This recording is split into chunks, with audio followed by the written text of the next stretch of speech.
Hello students, வணக்கம். Chemical Kinetics chapterல இருந்து evaluation partல choose the correct answer questionsக்கான answers தான் இந்த வீடியோல நம்ம டிஸ்கஸ் பண்ண போறோம். Starting from question number 6 to 10. Question number 6. The decomposition of phosphine pH3 on tungsten at low pressure is a first order reaction. It is because 4 options கொடுத்திருக்காங்க. Right, முதல்ல இந்த क्वेश्चनல என்ன கொடுத்திருக்காங்க அப்படிங்கறத புரிஞ்சுக்கலாம். Phosphine decompose ஆகிற reaction பத்தி சொல்லிருக்காங்க. எப்போ இந்த presence of tungsten on tungsten. அப்ப tungstenோட வேலை இங்க என்னன்னு பாத்தீங்கன்னா அது ஒரு catalyst. கண்டிஷன் பாத்தீங்கன்னா இந்த ரியாக்ஷன் லோ பிரஷர்ல நடக்குது. சோ லோ பிரஷர்ல நடக்கிறப்ப அது ஒரு ஃபர்ஸ்ட் ஆர்டர் ரியாக்ஷன். இதுக்கு என்ன காரணம் அப்படின்னு கேக்குறாங்க. பாஸ்பீன் அப்படின்னு சொல்றப்ப அதோட ஃபார்முலா pH3. இது ஒரு கேஸ். இது டீகம்போஸ் ஆகுது. பாஸ்பரஸாவும் ஹைட்ரஜனாவும் டீகம்போஸ் ஆகுது. இப்ப ஈக்குவேஷனை பேலன்ஸ் பண்றதுக்கு இங்க 3 போடலாம், இங்க 2 போடலாம். சோ பாஸ்பரஸ் 2 ஆயிடும், இங்க 2 போடலாம். இப்ப இந்த ரியாக்ஷன் நடக்குது. எப்ப நடக்குது? லோ பிரஷர்ல நடக்குது. இந்த கண்டிஷன் பாத்தீங்கன்னா ரொம்ப ரொம்ப இம்பார்ட்டன்ட். ஏன் அப்படின்றத சொல்றேன். அண்ட் இங்க யாரு கேட்டலிஸ்ட் அப்படின்னு பாத்தீங்கன்னா டங்ஸ்டன். இப்போ இந்த ரியாக்ஷனோட ரேட்டு கேட்டலிஸ்டோட சர்ஃபேஸ் ஏரியாவை டிபெண்ட் பண்ணும். அதுவும் எப்படி டிபெண்ட் பண்ணும்னா லோ பிரஷர்ல ஒரு மாதிரி டிபெண்ட் பண்ணும், ஹை பிரஷர்ல ஒரு மாதிரி டிபெண்ட் பண்ணும். ஹை பிரஷர்ல சரியா ஒரு மாதிரி, ஹை பிரஷர்ல ஒரு மாதிரி. இப்ப நமக்கு क्वेश्चनல கொடுத்திருக்கிறது லோ பிரஷர்ல தான். இப்ப இது ஒரு கேஸ் இல்லையா? இப்ப இங்க வந்து டங்ஸ்டன் கேட்டலிஸ்ட யூஸ் பண்றோம். லோ பிரஷர்ல டங்ஸ்டன் கேட்டலிஸ்ட் இருக்கு இல்லையா, அதோட சர்ஃபேஸ் கவரேஜ்னா இந்த டங்ஸ்டன் மேல இந்த ரியாக்டன்ட் எக்ஸ்போஸ் ஆகுறது தான் சர்ஃபேஸ் கவரேஜ். சோ பிரஷர் கம்மியா தானே இருக்கு. அப்போ இது வந்து டிஃப்யூஸ் ஆகி தானே இருக்கும் அந்த சிஸ்டம்ல பாஸ்பீன். சோ டங்ஸ்டனோட சர்ஃபேஸ் கவரேஜ் கம்மியா இருக்கும். அப்போ இந்த ரியாக்ஷனோட ஸ்பீடு ரேட் யாரை பொறுத்து இருக்கும்னா சர்ஃபேஸ் கவரேஜ் ஆஃப் டங்ஸ்டனை பொறுத்தும் இருக்கும். அட் த சேம் டைம் இது கேஸ் இல்லையா, இந்த கேஸோட பார்ஷியல் பிரஷரை பொறுத்தும் இருக்கும். அப்ப இந்த கேஸோட பார்ஷியல் பிரஷரை பொறுத்து இருக்கிறதுனால அந்த ரியாக்ஷன் ஒரு ஃபர்ஸ்ட் ஆர்டர் ரியாக்ஷன். சோ இந்த क्वेश्चनக்கான answer rate is proportional to the surface coverage, option A. So option ஏவை நான் டிக் பண்ணிடுறேன். அட் த சேம் டைம் இங்க இன்னொரு விஷயத்தையும் நம்ம கத்துப்போம். இதே ரியாக்ஷன் ஹை பிரஷர்ல நடக்குதுன்னு வச்சுக்கோங்க. அப்ப ஹை பிரஷர்ல ஒரு பர்டிகுலர் வால்யூம்ல ரியாக்டன்ட் டைட்லி பேக்டா இருக்கும் இல்லையா, பிரஷர் அதிகம்னா அதான் அர்த்தம். அப்போ அந்த கேட்டலிஸ்டோட சர்ஃபேஸ் மேல இந்த பாஸ்பீன் நல்லா எக்ஸ்போஸ் ஆயிருக்கும். அப்போ சர்ஃபேஸ் கவரேஜ் அதிகமா இருக்கும். அப்போ ஹை பிரஷர்ல இதே ரியாக்ஷனோட ரேட்டு இந்த ரியாக்டன்டோட கான்சென்ட்ரேஷனை டிபெண்ட் பண்ணாது. அதனால அது என்னவாயிடும்? ஜீரோ ஆர்டர் ரியாக்ஷன் ஆயிடும். எப்போ? ஹை பிரஷர்ல. அதுதான் மேஜர் டிஃபரன்ஸ். சோ அதை வச்சுதான் இந்த क्वेश्चन நம்மள ஒரு பாயிண்ட் அவுட் பண்ணி கேட்டிருக்காங்க. இந்த ரியாக்ஷன் லோ பிரஷர்ல நடக்குது. therefore the rate of the reaction is dependent upon the concentration of phosphine rate, which is proportional to the surface coverage of the catalyst tungsten. Okay, அதனால rate is proportional to surface coverage. Next, 7th question.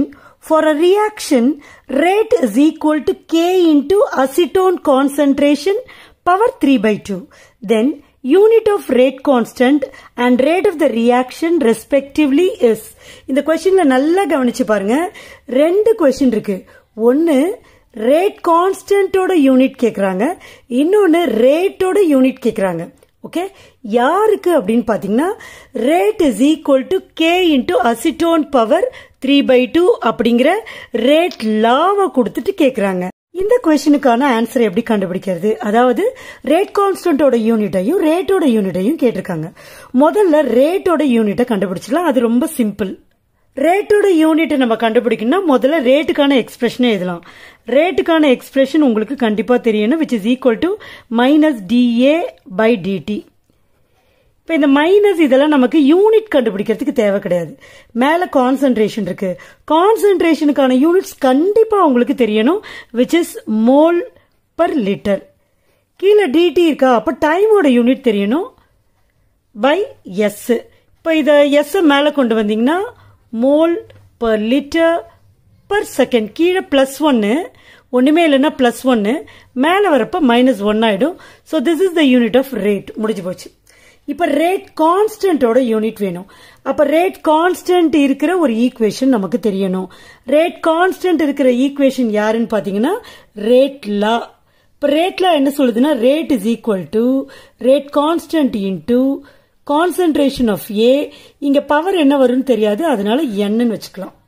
ஓகேவா? இப்போ rate கான்ஸ்டன்ட்க்கு unit தானே நமக்கு வேணும், அதனால இந்த ஈக்குவேஷனை k is equal to மாத்திரம். அப்ப மாத்திரப்ப a பவர் என்ன ஆயிடும், இந்த பக்கம் வரும், கீழே வந்துடும். சோ ரேட்டுக்கு கீழே a பவர் n வந்துடும். திஸ் இஸ் ஈக்குவல் டு, இப்ப ரேட்டோட யூனிட் நமக்கு இங்க தெரியும், mole per litre per second. ஓகேவா? பை இங்க a கான்சென்ட்ரேஷன் பவர் n. கான்சென்ட்ரேஷனோட யூனிட் என்னது, mole per litre. So mole per litre power n இருக்கா, n. இப்ப நான் இதை ஒரே ஈக்குவேஷன்ல கொண்டு வரேன் பாருங்க. திஸ் இஸ் ஈக்குவல் டு, மேல இருக்கிறது அப்படியே எழுதிடுறேன், mole per litre per second. கீழே இருக்கிறத மேல கொண்டு போறேன். கீழே mole per litre power n இருக்கு. இந்த n வந்து காமன் பவர். அப்ப மோலுக்கும் சொந்தம், எல்லுக்கும் சொந்தம். சோ மோலுக்கு கொடுக்கிறோம் மோல் பவர் n வரும். மேல எடுத்துட்டு வரோம் -n ஆயிடும்.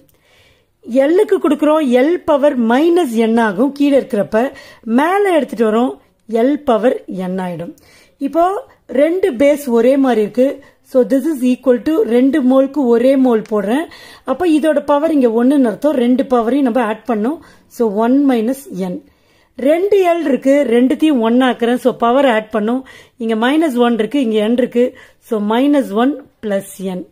எஸ் ஒண்ணுதான் இருக்கு, எஸ் -1. ஓகேவா? இப்போ n-க்கு வந்து 3/2 எப்படி கொஸ்டின்ல கொடுத்திருக்காங்க. So substitute 3/2 for n. So this is equal to mole 1 - 3/2 L -1 plus 3/2 S -1. அப்படியே மேல இருக்கிறத பார்த்து நான் சப்ஸ்டிடியூட் பண்றேன். This is equal to mole. இப்போ 2 1s are 2, 2 - 3 1/2. Greater number 3, அதனால -1/2. L பாத்தீங்கன்னா 2 1s are 2, 3 - 2 1/2. Greater number plus, அதனால plus தான் வரும். S -1. ஓகே, சோ இதுதான் ரேட் கான்ஸ்டன்டோட யூனிட். கொடுத்திருக்கிற ஆப்ஷன்ஸ்ல பாத்தீங்கன்னா பி ஆப்ஷன்ஸே கரெக்டா வந்துரும். பாருங்க, mole power -, L power plus, S power -1, S power -1.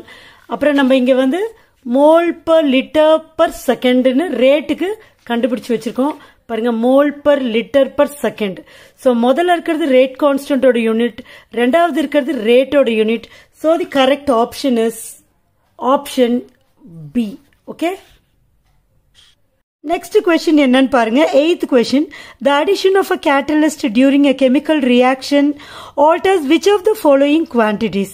4 options இருக்கு. இந்த 4 ஆப்ஷன்ஸ்லயும் கரெக்ட் ஆப்ஷன் எதுன்னு பாத்தீங்கன்னா ஆக்டிவேஷன் எனர்ஜி.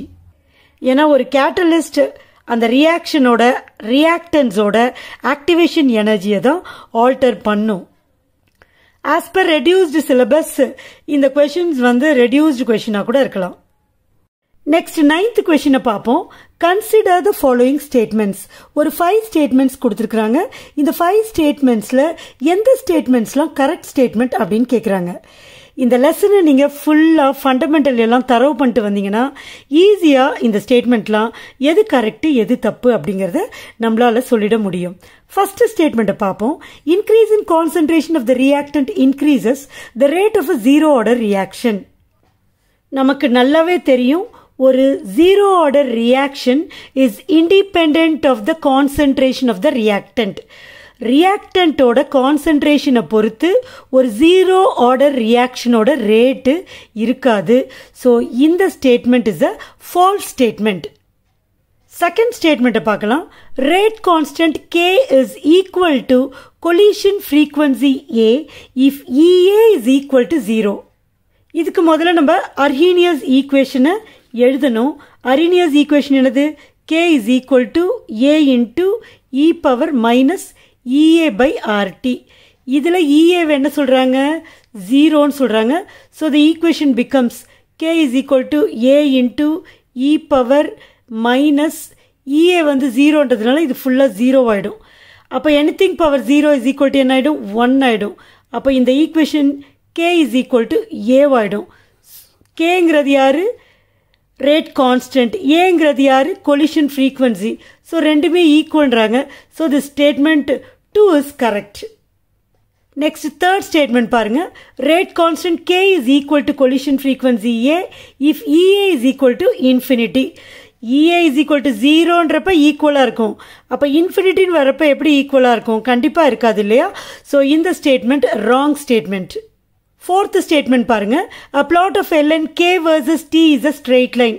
முதல்ல இங்கே கேவை ln Kவை T கூட பிளாட் பண்ண மாட்டோம், 1/T கூட தான் பிளாட் பண்ணுவோம். ஸோ அங்கே அது தப்பு. 1/T கூட பிளாட் பண்ணுறப்ப கூட ஒரு straight line with negative slope தான் கிடைக்கும். So statement 4 is wrong. Next fifth statement பாருங்க. A plot of ln K versus 1/T. Right, ln Kவை 1/T கூட தான் பிளாட் பண்ணுவோம், ஒரு ஸ்ட்ரெயிட் லைன் தான் கிடைக்கும். ஆனால் இங்கே பாசிட்டிவ் ஸ்லோப்புன்னு சொல்லிட்டாங்க, பட் நமக்கு நெகட்டிவ் ஸ்லோப் தான் கிடைக்கும். அதனால இந்த ஸ்டேட்மெண்ட்டும் ராங். ஸோ இந்த ஸ்டேட்மெண்ட் ரிலேட்டடாக எல்லா டீட்டெயில்ஸும் உங்களுக்கு தெரிஞ்சாதான் எந்த ஸ்டேட்மெண்ட் கரெக்ட் எந்த ஸ்டேட்மெண்ட் தப்புன்றதை சொல்ல முடியும். ஸோ இந்த கொஷினை பொறுத்த வரைக்கும் கொடுத்துருக்கிற 5 ஸ்டேட்மெண்ட்ஸில் ஸ்டேட்மெண்ட் 2 மட்டும்தான் கரெக்ட். ஸ்டேட்மெண்ட் 2ன்னு சொல்கிறப்ப அது option A is the correct answer. Next, 10th question. In a reversible reaction, the enthalpy change and the activation energy in the forward reaction are respectively minus x kJ per mole and y kJ per mole. Therefore, the energy of activation in the backward direction isன்னு கேட்குறாங்க. ரொம்ப சிம்பிளான question தான் இது. பாருங்க, முதல்ல கொடுத்துருக்கிற -x kJ per mole அப்படிங்கிறது enthalpy change. ரெண்டாவது கொடுத்துருக்கிற y kJ per mole அப்படிங்கிறது ஆக்டிவேஷன் எனர்ஜி. ஸோ இந்த ரியாக்ஷனுக்கான என்தால்பி சேஞ்சு மைனஸாக நெகட்டிவாக இருக்குது. ஸோ நெகட்டிவாக இருந்துச்சுன்னா அது ஒரு எக்ஸோதெர்மிக் ரியாக்ஷன். இப்போ இதுக்கு ஆன்சர் கண்டுபிடிக்கிறதுக்கு நமக்கு பொட்டென்ஷியல் எனர்ஜி டயக்ராம் போட்டோம்னா ரொம்ப ஈஸியாக இருக்கும். ஓகே, பொட்டென்ஷியல் எனர்ஜி டயக்ராமை நான் ட்ரா பண்ணுறேன். இது மாதிரி இருக்குது.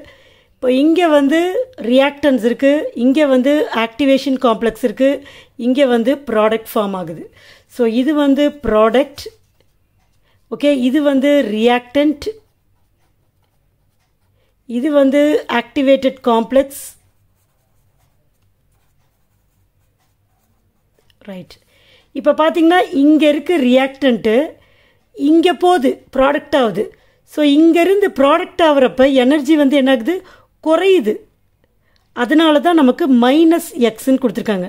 Downwards when the reactance are getting converted into products பாருங்கள் கீழே போகுது. அதனால தான் -x kJ per mole.